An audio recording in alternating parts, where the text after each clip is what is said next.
교회를 좀 다니시고 좀 교회를 오래 다니고 또 교회 안에서 행해지는 여러 가지 성경 공부, 그러니까 교리 공부를 좀 하셨다면 이런 말씀을 많이 들어보셨을 거예요. 그러니까 의롭다라는 그 단어, 그리고 또 여러분들께 여러분들은 이제 의로우십니다 이런 말씀들, 또 여러분은 지금 믿음으로 의롭다함을 얻었습니다, 의롭다함을 받았습니다, 이런 말씀들을 교회를 좀 다니신 분들은 많이 들어보셨을 겁니다. 로마서 주제를 한마디로 표현한다면 그거예요. 의롭다, 의롭게 되었다. 근데 이 말씀을 조금 더 좀 고급스러운 단어를 사용하면 요거를 한마디로 한 단어로 이신득의 또는 이신칭의라고 부르는 거예요. 이신칭의 또는 이신득의는 같은 의미입니다. 쉽게 말씀드리면 하나님께서 우리를 의롭다라고 칭해 주신다, 의롭다라고 해주신다라는 의미입니다.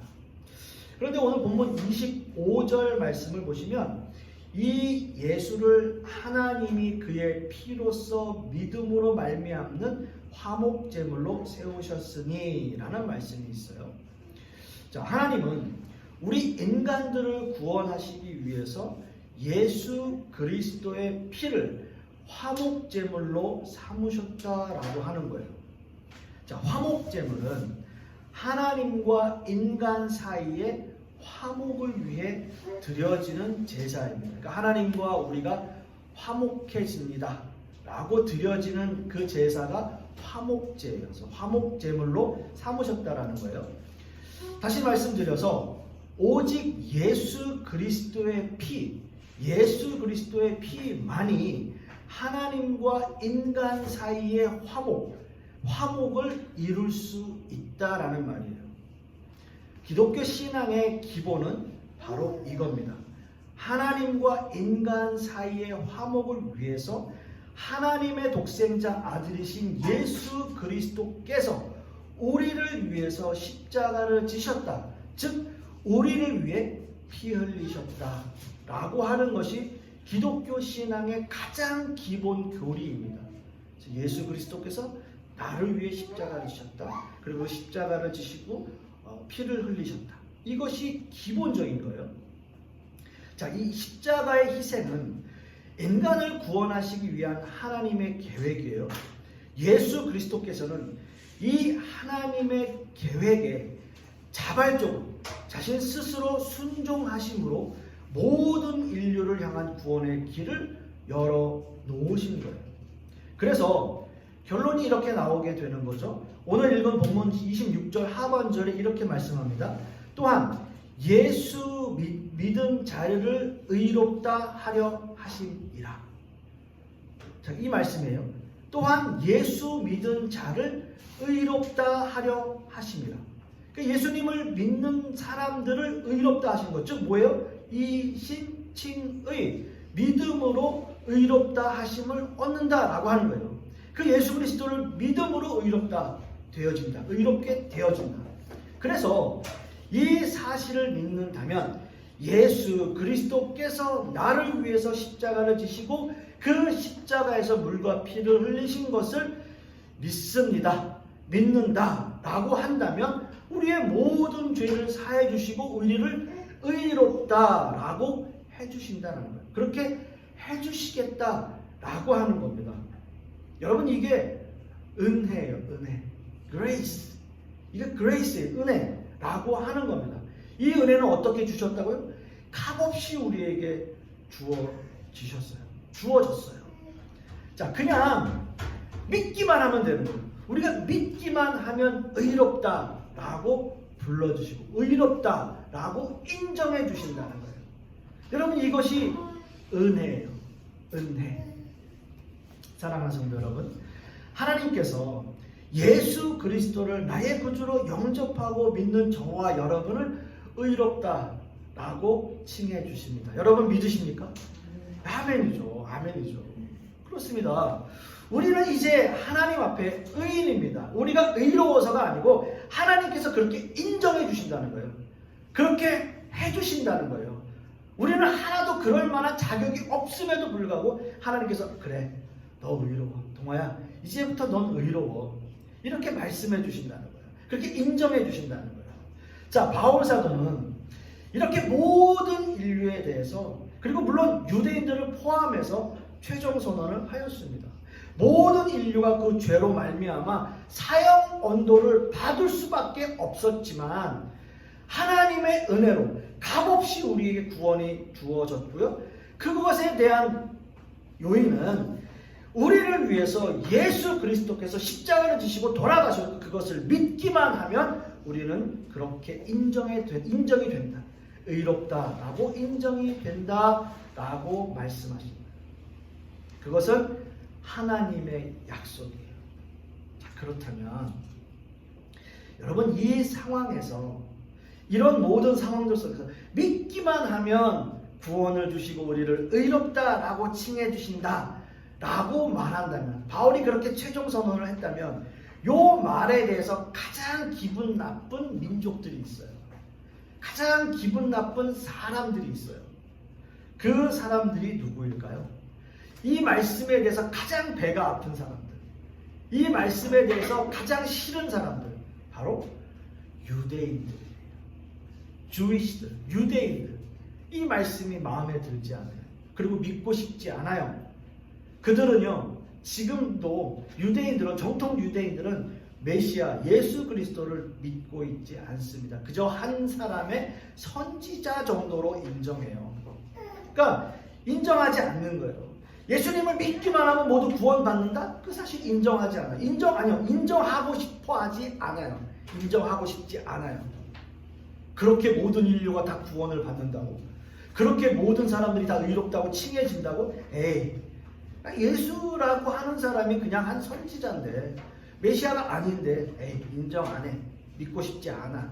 이렇게 되는 거예요.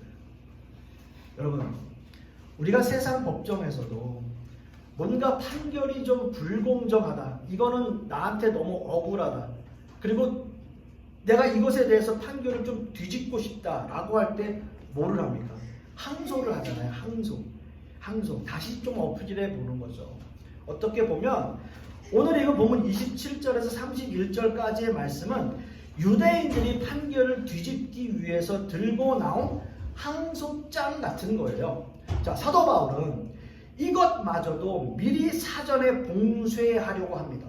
즉, 유대인들이 할 수 있는 항소의 근거, 항소에 대한 질문들, 여러 가지에 대한 그런 문제들을 하나하나 짚어가요. 그래서 더 이상 그들이 무슨 말을 할 수 없게끔 만들어버리는 거예요. 완벽하게 그것에 대해서 답을 주고 있어요. 자, 사람들이 어떤 모사를 꾸밀 때 가장 비참한 것은 자기의 마음을 들키는 거예요. 내가 뭔가를 꾸미고 있어요. 내가 뭔가를, 저 사람을 어떻게든 어려움에 처하게 하려고 내가 뭔가 마음속에 꿍꿍이를 하고 있는데 내가 그걸 들켜요. 그러면 어떻겠어요, 여러분? 당혹스럽죠. 당황하죠. 자, 사도 바울은 유대인들이 내세울 만한 권리나 특권, 여러 가지 질문들을 미리 알고 있어요. 그래서 더 이상 그들이 아무 말도 할 수 없게끔 그들의 질문에 대해서 답을 미리 주고 있는 거예요. 그래서 그들이 세 가지 질문을 합니다. 그것을 한번 우리가 말씀을 나눠보길 원하는데요. 첫 번째 질문은 27절 말씀에 그런즉 자랑할 때가 어디냐라는 질문을 해요. 오늘 이 본문에서 자랑이라는 헬라어 원어의 의미는 영광스러움이라는 뜻입니다. 그러니까 유대인들이 가지고 있었던 그 영광스러움, 그들의 자랑거리, 너희들의 영광스러움이 무엇이냐? 너희들의 자랑거리가 과연 무엇이냐라고 하는 거예요. 예, 하나님 앞에 선택받은 민족, 그렇습니다. 그것이 자랑거리죠. 하나님 앞에 선택받았다라고 하는 것은 내가 다른 민족들보다 조금이라도 나은 것이 있으니까 하나님께서 우리를 선택한 것이 아니냐. 이게 우리의 자랑이다. 이게 하나님이 원하시는 거다. 율법도 마찬가지다. 우리가 그것을 받아서 이해하고 그것을 실행할 만한 능력이 있으니까 우리를 그렇게 택해 주신 것 아니냐 라고 하는 것이 그들의 영광스러움이에요. 그들의 자랑거리예요. 여러분 한번 생각해 보세요. 여러분 이런 의식들이, 이러한 생각들이 그 당시 유대인들에게만 있는 것 같죠? 아니에요. 지금 이 시대에도 있어요. 지금 이 시대에 우리들에게도 많은 사람들에게 그런 믿음의 선민의식들이 누구나 있다. 내가 먼저 신앙생활했어요. 내가 먼저 하나님 믿었어요. 내가 저 사람보다 더 오래 신앙생활했어요. 그게 마치 자신의 특권인 것처럼 이야기해요. 내가 저 사람보다 직분이 높아요. 그렇기 때문에 나는 저 사람보다 당연히 믿음이 더 좋아. 이런 이야기를 하는 거예요. 우리는 우리도 모르게 이러한 실수와 오류를 범하는 거예요.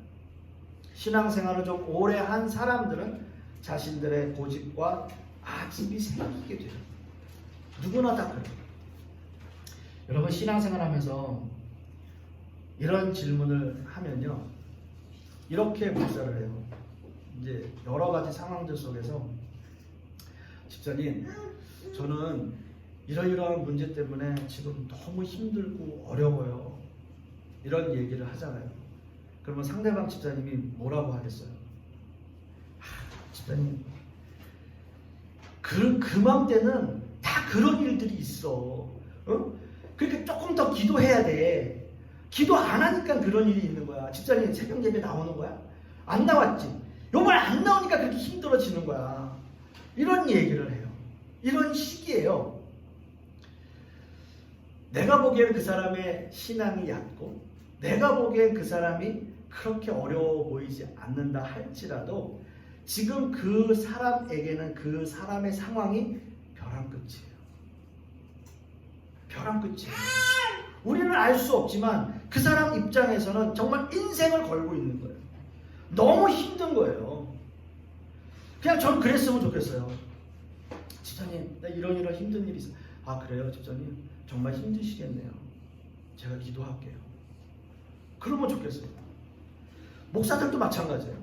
목사들도 이제 다른 목사님들은 이제 얘기를 해요. 목사님, 내가 이런 문제가 있는데, 이런 일이 있는데, 목사님 나 너무 지금, 목사님 그러니까 기도해야 돼. 아니 목사가 기도 안 하고 그거 물어보겠냐고요. 네? 좀 그런 얘기 안 했으면 좋겠어요. 그냥 그래요 목사님, 진짜 목사님 힘드시겠네요. 저 같이 기도할게요. 그냥 그렇게 한마디 해주면 되는데, 목사님 그러니까 목사는 무릎을 꿇어야 되고 뭐 낙타 무릎이 돼야 되고, 난 무릎 발절해서 못하겠어요.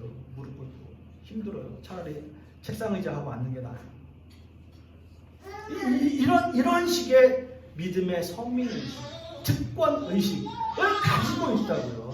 그래서 바울 사도는 이렇게 말합니다. 무슨 법으로냐 행위로냐 아니라 오직 믿음의 법이다 라고 말씀하고 있는 거예요. 유대인들은 하나님께 선택받은 자부심과 하나님의 말씀을 받았다는 특권의식에 사로잡혀서 모든 민족을 다 개취급했어요. 그래서 유대인들을 향해서 바울이 얘기하는 거예요. 너희 자랑질 하지 마라. 그 어떤 행위로도 구원받을 수 없다. 오직 모르다 믿음으로다. 오직 믿음으로만이 구원을 얻을 수 있다라고 하는 말을 해요. 사랑하는 성도 여러분, 저는 간절히 소망하기는 우리는 그런 좀 특권의식 좀 버리고 정말 하나님 앞에 겸손한 마음으로 믿음으로 우리가 신앙생활 할 수 있는 저와 여러분 되실 수 있기를 간절히 소망합니다. 두 번째 질문은요, 하나님은 다만 유대인의 하나님이시냐라는 질문을 해요. 하나님은 이 세상 온 우주 만물을 창조하신 유일하신 하나님이십니다. 하나님이 한 분이시라는 의미는 이방인을 위한 다른 신 역시 없다는 뜻이에요. 이방인들을 위한 다른 신 없습니다. 오직 하나님 한 분이세요. 그렇잖아요 여러분. 유대인들이 믿고 있는 신이 이 세상을 창조하신 유일한 신인데 자기들만의 신이라고 한다면 그것 자체가 그 말이 모순이에요. 그렇잖아요. 하나님은 유일하시니까 유대인들을 위한 하나님뿐만이 아니라 모든 민족을 위한 하나님이라고 하는 게 맞아요. 유일신이니까요. 그렇잖아요. 유대인들은 이 부분에 있어서도 자신들만을 위한 유일신 사상을 가지고 있어요. 자신들만 구원의 대상이고 모든 민족은 어떻게 해요? 다 멸망의 대상이라고 생각하는 거예요. 근데 성경은 그렇게 말하지 않습니다. 시편 96편 말씀에도 여호와는 위대하시니 지극히 찬양할 것이요 모든 신들보다 경외할 것임이며 만국의 모든 신들은 우상들이지만 여호와께서는 하늘을 지으셨음이로다 라고 말씀하고 있어요. 이 말씀은 세상의 모든 것은 헛된 뭐예요? 우상이지만 하나님만이 진정한 하나님이시며 유일하신 하나님이시라는 선포입니다. 만일 세상에 다른 신들이 존재하고 하나님은 유대인들에게만 하나님이시라면 이런 말씀을 하시지 않았을 거예요. 또한 이사야 11장 10절 말씀에도 그날에 이새의 뿌리에서 한 싹이 나서 만민의 기지로 설 것이며 열방이 그에게로 돌아오리니 그가 거한 곳이 영화로우시리라 라고 말씀하고 있어요. 자, 여기서 열방이라고 하는 이 단어는 모든 민족, 그러니까 영어로는 all nation이라고 하는 거예요. 모든 민족. 하나님은 유대인들만의 하나님이 아니라 모든 열방의 하나님이심을 선포하고 있습니다. 따라서 하나님은 유대인들만의 하나님이 아니라 모든 민족의 어떻게 해요? 유일하신 하나님, 유일하신 한 분 하나님. 성도 여러분, 저는 이 부분에 대해서도 참 할 말이 많아요. 어떻게 보면 기독교인들이 가지고 있는 배타성이라는 게 있어요. 배타성. 뭐냐면 마치 예수님 당시에 있었던 유대 종교 지도자들이나 바리새인들 같은 사람들이 이방 사람들에게 가지고 있었던 배타성. 그러니까 더 심하게 말씀드리면 적개심 같은 것들이 그 사람들에게 있다. 그것이 지금의 이 시대의 성도들에게도 있어요. 잘 들어보세요. 기독교인들은 기독교인 이외의 모든 사람들은 다 마귀의 자녀인 것처럼 낙인 찍어버려요. 그래서 어떻게 보면 그들이 전도의 대상이 아니라 혐오의 대상으로까지 비춰져요. 무슨 일이 일어나면 어떻게 보면 그 뉴스나 매스미디어에서 뭔가 좀 잔혹하고 혐오스러운 일이 일어나면 저 사람은 기독교인은 아닐 거야 라는 생각을 늘 가져요. 그래서 그 사람은 분명히 예수 안 믿는 사람일 거야 라고 생각해요. 그런데 만약 그 사람이 기독교인일 수도 있잖아요. 그러면 기독교인이라고 한다면 저 사람 초신자인가 보다. 교회 다닌 지 얼마 안 돼서 그럴 수 있어 라는 식으로 이야기해요. 그래서 우리는 어떤 사건이 발생하거나 어떤 혐오 범죄가 일어났을 때 막연하게 우리 마음속에 드는 생각은 저 사람이 기독교인이 아니길 바래요. 아니었으면 해요. 그런데요, 정반대로 이런 세상에 대해 서로 간에 가지고 있는 배타성이라고 하는 것이 지금 이 시대를 살아가고 있는 이 기독교인들에게 주는 교훈이 뭐냐라는 거죠. 아니, 세상이 우리 기독교인들에게, 교회에게 또는 목회자에게 주는 교훈은 이제는 더 이상 세상이 교회를 받아들여 주지 않으려고 한다는 거예요. 그러니까 그 전에 우리가 생각했던 것은 교회가 세상에 대해서 적개심을 가지고 배타성을 가지고 밀어내고 있었다고 한다면 지금의 이 시대는 세상이 교회를 밀어내고 있어요. 오히려 교회에 대해서 적개심과 배타성과 이런 어떤 그런 마음들을 가지고 그들을 밀어내고 있는 형태예요. 요즘에 넷플릭스에서도 많이 회자가 되고 있는 한 드라마도 그런 부분입니다. 다큐멘터리죠. 정확하게 말씀드리면 그런 이야기. 이런 여러 사이비 종교 같은 그런 부분들로 인해서 사람들이 생각하게 되는 교회에 대한 혐오스러움과 그 배타성, 적개심 같은 것들. 그래서 자꾸 세상은 교회를 밀어내는 거예요. 이게 너무 안타까워요. 목회자로서 너무 안타까운 거예요. 옛날에는 그래도 목회자라고 하면 목사님이세요? 뭔가 좀 그래도 그나마 마음속에 존경심이 있고 목회자에 대한 나름 생각들이 있고 그랬다고 한다면 지금은 목회자라고 하면 네. 이런 안타까움이 있다고요. 이런 안타까움이 있어요. 사도 바울의 말씀대로 하나님은 한 분이세요. 한 분 하나님이시라는 뜻은 모든 인류의 하나님이 오직 한 분 하나님뿐이라는 사실이에요. 예수 그리스도를 구주로 영접하고 믿는 사람들, 그 모든 사람들은 다 유일하신 하나님을 믿고 있다. 저는 간절히 소망하기는 참 이런 생각들과 사상들이 쉽게 변하진 않을 겁니다.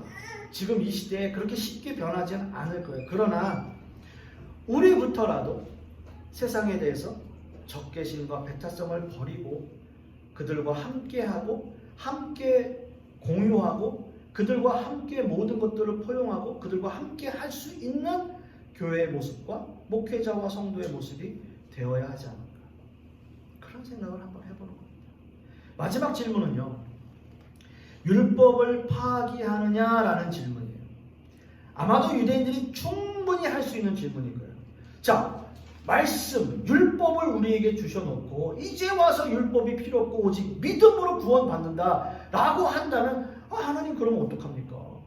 율법 다 버려버립니까? 이런 질문 생길 수 있잖아요. 하지만 바울 사도의 대답은 굉장히 단호하고 간단했어요. 그럴 수 없느니라. 그럴 수 없느니라. 율법을 파괴할 수 없느니라. 그렇습니다. 여러분 율법이 뭐예요? 법입니다. 법은 자신의 죄를 깨닫는 역할을 해요. 하나님의 말씀을 통해서 나의 죄를 깨닫고 내가 하나님 앞에 얼마나 큰 죄인인가를 인식하는 거예요. 하나님 은혜에 무한한 감사를 드리는 거고요. 하나님의 법을 깨달아서 그 말씀대로 율법대로 행하는 거예요. 그렇다면 어떻게 율법이 세워지는 걸까요? 하나님의 구원 계획 안에서 율법의 역할은 죄를 드러내는 거예요. 정죄하는 역할을 하게 돼요. 그래서 모든 인간은 이 율법을 다 지킬 수 없기 때문에 죄인이라는 거예요. 율법은 이렇게 우리를 가둬둬요. 그러나 하나님의 구원 계획은 이렇게 인간이 그 죄책감만 가지고 살게 내버려 두지 않으셨다고요.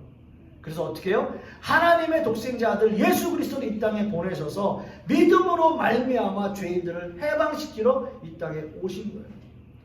율법은 우리를 가두어 두는 거지만 하나님께서는 거기에 머무르게 하지 않고 믿음으로 예수 그리스도를 믿음으로 모든 사람들이 그 둘레 안에서 벗어날 수 있게 해주신 겁니다. 따라서 이 믿음에 의해서 율법은 성취되어지고요. 율법은 사랑으로 완성되어져요. 예수님이 이렇게 말씀하십니다. 마태복음 22장 말씀에 선생님 율법 중에서 어느 계명이 크니까? 예수께서 이르시되 네 마음을 다하고 목숨을 다하고 뜻을 다하여 주 너의 하나님을 사랑하라 하셨으니 이것이 크고 첫째 되는 계명이요 둘째도 그와 같으니 내 이웃을 내 자신같이 사랑하라 하셨으니 이 두 계명이 온 율법과 선지자의 강령이니라 라고 말씀하고 있습니다. 즉 사랑, 이것이 바로 율법을 굳게 세우는 도구라고 하는 거예요. 사랑이 없다면 율법은 완전할 수 없습니다. 그냥 정죄만 하는 거예요. 가두어 두는 거예요. 이렇게 율법은 믿음과 사랑으로 완전해져요. 그래서 이 믿음과 사랑 앞에 자랑할 것이 무엇이 있을까요? 자랑할 것이 없어요. 하나님이 나만을 위한 하나님이 아니라고. 나만을 위한 하나님이 아니라 모든 인류를 위한 하나님. 그렇기 때문에 예수 그리스도께서 우리를 위해서 십자가에 죽으신 거예요. 뭐 때문에요? 우리 때문에. 믿음과 사랑으로. 사랑하는 성도 여러분, 우리의 지난 모습을 한번 좀 생각해 보면 우리는 한없이 비참하고 부족한 사람들이었습니다. 그러나 예수 그리스도의 은혜와 사랑으로 말미암아 한없이 큰 은혜를 입은 사람들이에요. 이것에는 그 어떤 우리의 자랑도 있을 수 없고요. 그 어떤 조건도 우리에게 없습니다. 그저 은혜라고 하는 거예요. 말씀을 맺습니다. 2000년 전에 바울 사도가 전하고 있는 이 질문과 답은 지금 이 시대를 살아가고 있는 우리에게도 똑같이 적용돼요. 우리도 모르는 사이에 신앙의 자부심과 또 나만을 위한 하나님, 그리고 남을 배려하지 못하는 철저한 배타심을 가지고 살아왔는지도 모르겠어요. 그렇기에 우리는 더욱 믿음과 사랑으로 우리의 신앙을 세워가야 할 것입니다. 이것이 진정 은혜 받은 자의 모습이 될 것이고요. 이런 은혜를 믿지 않는 사람들에게도 하나님은 유일하신 하나님이시다. 그 사실을 믿고 이번 한 주간도 그러한 신앙인의 모습으로 사시는 저와 여러분 되시기를 간절히 소망하겠습니다. 기도하겠습니다. 아버지 하나님, 감사합니다. 오늘 이 바울 사도의 말씀을 통해서 우리가 깨닫는 것은 2000년 전에 바울 사도가 그 믿음에 대한 질문들을 답할 때 그 답들이 지금 이 시대에 우리에게도 똑같이 적용되고 있다는 사실입니다. 우리가 혹 우리의 마음속에 신앙의 선민의식이나 또는 배타심을 가지고 세상에 살아가고 있지는 않았는지요. 그런 마음을 갖고 있었다면 이번 한 주간 그런 마음들을 다 털어내고 더욱더 믿음과 은혜로 살아가는 우리 성도님들 되게 하여 주시옵소서. 이 모든 말씀 우리 주 예수 그리스도의 이름으로 기도하고, 이제는 우리 주 예수 그리스도의 은혜와 아버지 하나님의 극진하신 사랑과 성령님의 내주고 통하심이 오늘 말씀을 통해서 우리가 우리의 마음 가운데 선민의식과 또는 배타심을 가지고 있었다면 그 마음들을 다 털어내기를 소망하는 우리 하나님의 백성들 머리 위에, 그 자녀들 위에, 그 사업과 직장 위에, 그리고 우리 풍요로운 교회 위에 이제로부터 영원토록 함께 있을지어다. 아멘.